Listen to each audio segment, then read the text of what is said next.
Namaskar. Wish you all a very, very healthy, peaceful and prosperous Diwali. I have two topics for you today. My topic one is, it deals with MGNREGA as always. Whether I have viewers or not, I am going to continue talking about MGNREGA. So let's talk about MGNREGA. And the topic number 2 is about Unity Day, Unity Divas. Let's talk about unity. Let's get right into the show.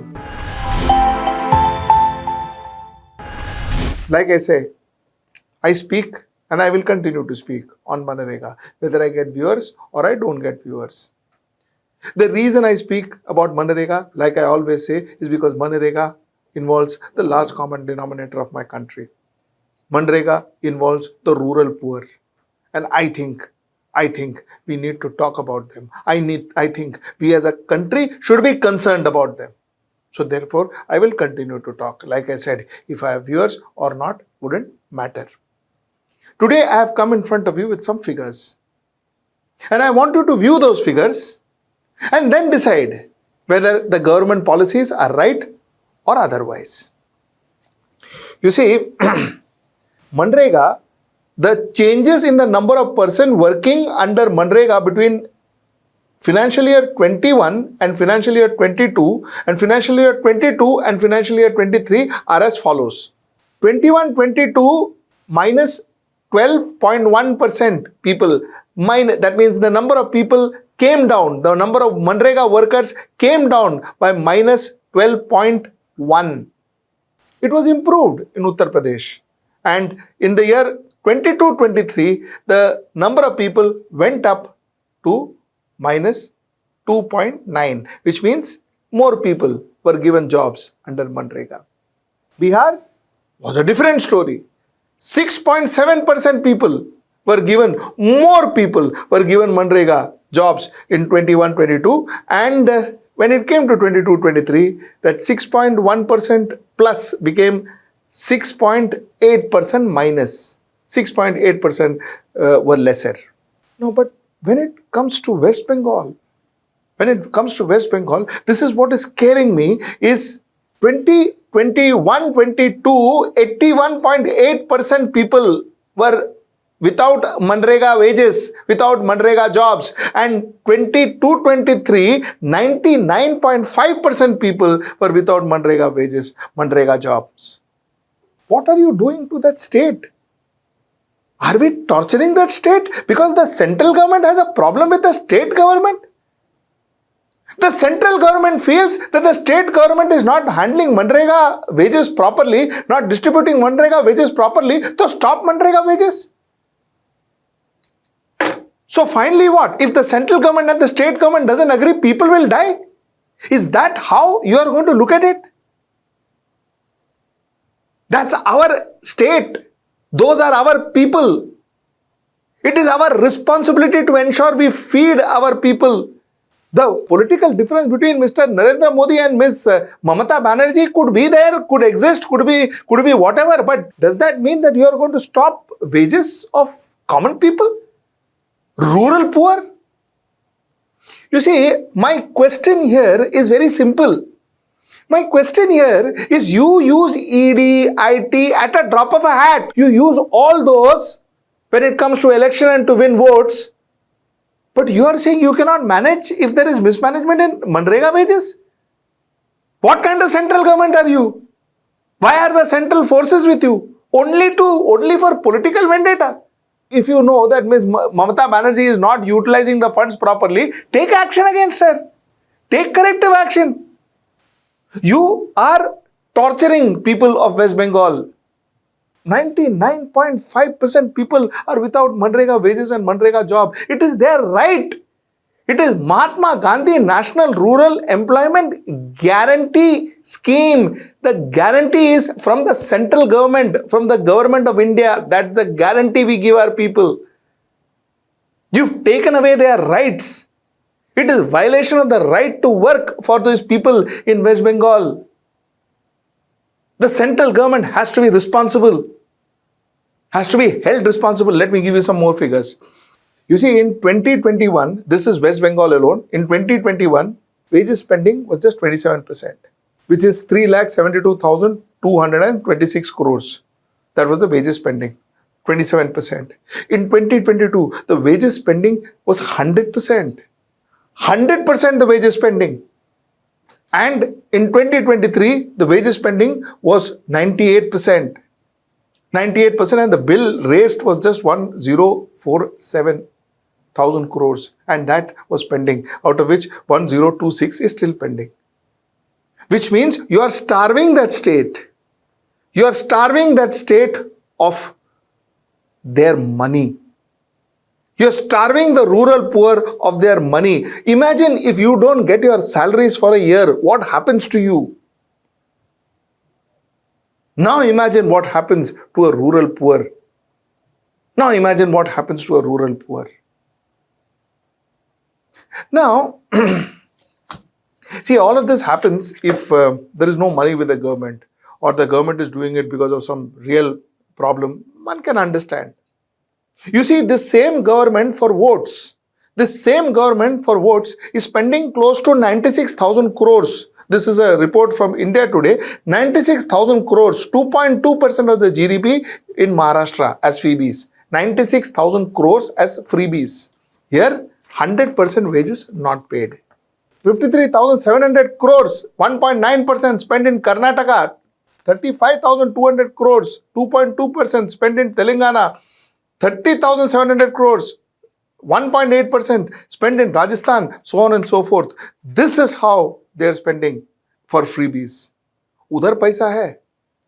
Freebies ke liye paisa hai. Kyun? Because that will translate into votes? No. It has to translate into votes. So where you have to get votes, you spend money. And when you have panga with the chief minister, you deprive that state, you starve that state of money. You think about it. How fair is this? How fair is this? And how can we as a democracy allow this to happen? Okay, now let me get into my topic number 2. You see, there's this famous line that has come up in the recent election, that is Batenge Toh Katenge, which means if you are divided, we will lose. This is the clarion call. This is made by actually Chief Minister of Uttar Pradesh, Yogi Adityanath. A lot of people say it is about unity. We should all come together. It is all about unity. And some people say no, it is telling the Hindus that come together, Baba, especially Maharashtra and Jharkhand election. Come together, vote together. If you don't vote together, you will get divided and you will lose out. Now, it is so unfortunate. It is so unfortunate how the definition of unity has changed. Earlier on, we would celebrate our diversity as our unity. That is what we would celebrate. We would say that India, our unity lies in our diversity. That is what we would celebrate. As secularism was our unity. We would go out and we would shout and say, we are a secular country. Oh, dekho, baaju mein Pakistan is an Islamic country. We are not Islamic, we are a secular country. Our country belongs to everybody. That was the unity. And we would all say that.